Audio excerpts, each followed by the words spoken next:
kulan wacan oo wanaagsan ku soo dhawaada daawadayaal warka halku dhig news qodobada ku daawad doontaan waxa kamid ah taliyaha xabsiga dhexe xamar oo shaqadii laga joojiyay kadib markii la ogaaday inuu ku dhaqaaqay fal aad u naxdin badan al-shabaab oo dad badan oo kenyaan ah ku dilay dalka Kenya ciidamada amniga Puntland oo magaalada Boosaaso ku fashiliyay qaraxyo la doonayay in lagu weeraro magaaladaasi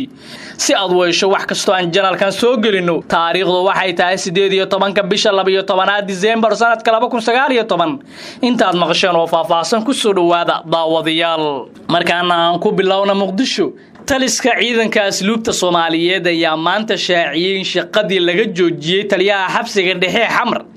General Maxamed Sheekh Umar Xirsiile kadib eedan loo jeediyay taliyaha xabsiga dhexe ayaa lagu eedeeyay inuu isbitaal si xoog ah uga soo baxay ruux bukaan ahaa kaasi oo kadib geeriyooday General Maxamed Sheekh Umar Xirsiile oo ah taliyaha xabsiga dhexe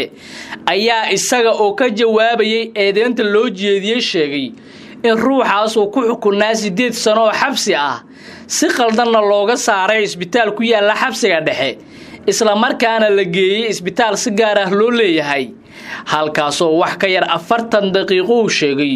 inuu uga daba tagay taliyaha ayaa sheegay in marka ninkaas ka soo qaaday isbitaalka ay geysteen helkiisa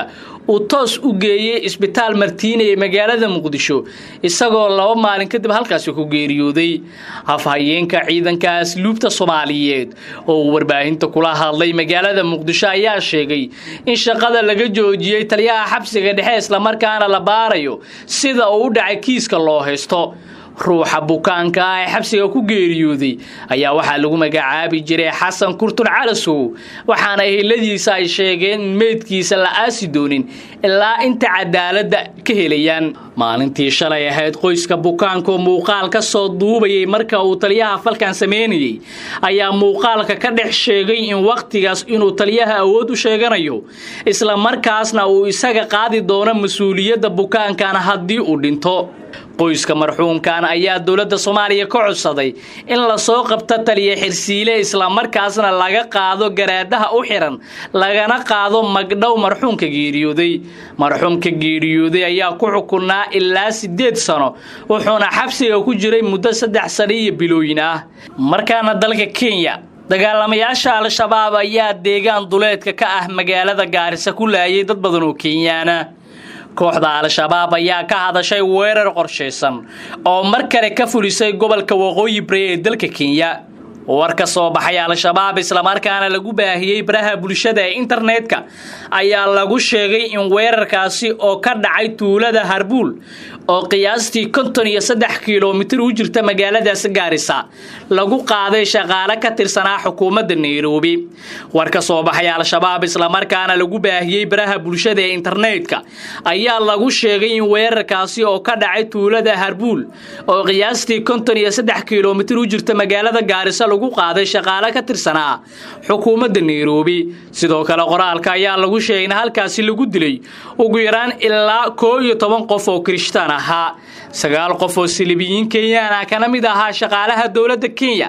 ayaa ku dhintay weerar mujaahidiinta ka fuliyeen tuulada Harbuul